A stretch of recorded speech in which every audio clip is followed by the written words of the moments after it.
SS-Anuradha Sridhar. Namaskaram. Namaste. Thank you for taking the time to speak with us. It's my pleasure. Let's begin with the Ramayana. You have composed the music for that piece. Share with us your experience about that. I have composed in the past, but this one was very special. I did not have an idea or clue what was coming my way. And when I started doing it, it was sort of intimidating.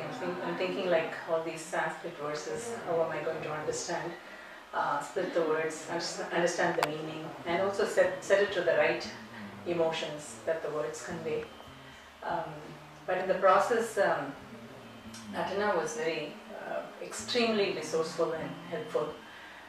She had done, along with the other volunteers for the show, a lot of research, and she had it ready for me, the splits of the words, the pronunciation, the meaning, and everything. So when she came over, it was just a joy, a fun. It was just a fun experience for both of us to just come up with tunes. And I was thinking it was going to take a long time to think and to compose, but that's not how this worked. This was like, okay, this is what it means, this is the emotion, and this is what it is. And so suddenly some raga or some tune would just come in my head, and I would say, would that be a nice raga? Or she would say, no, why don't you try this?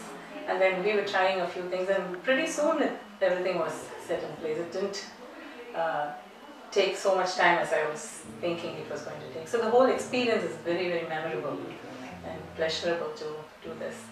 Is there a time of day when you work best? Not really. It's constantly running in my head.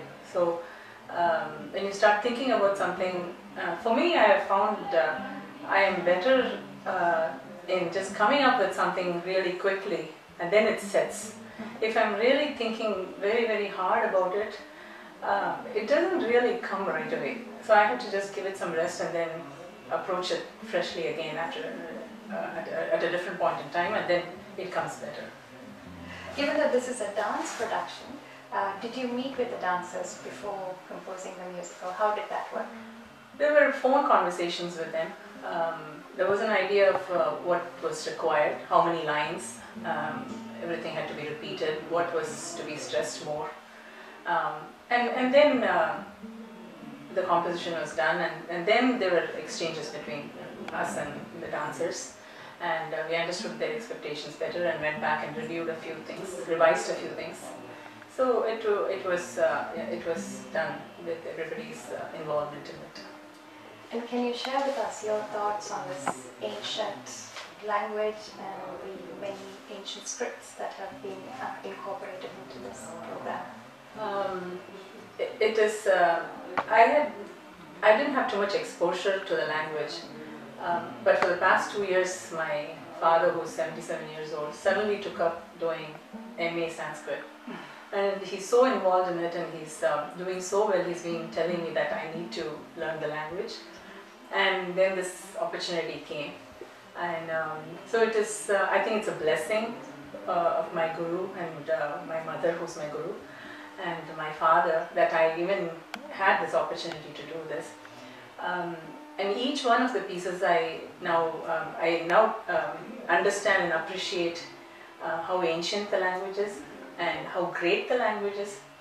Even yesterday when we were looking into how the Shiv Sutras evolved, I couldn't even fathom, or I couldn't even imagine how somebody could come up with a language like this. That's sort of the root language for so many other languages in the world, and we are so fortunate to be Indians and to be born in this country with such a culture.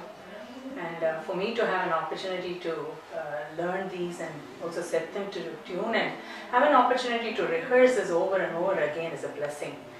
Singing God's name with our music and in this language, it's indeed a blessing for all of us. It's an honor to speak with you. Thank you very much for sharing your thoughts. Thank you, the pleasure's mine.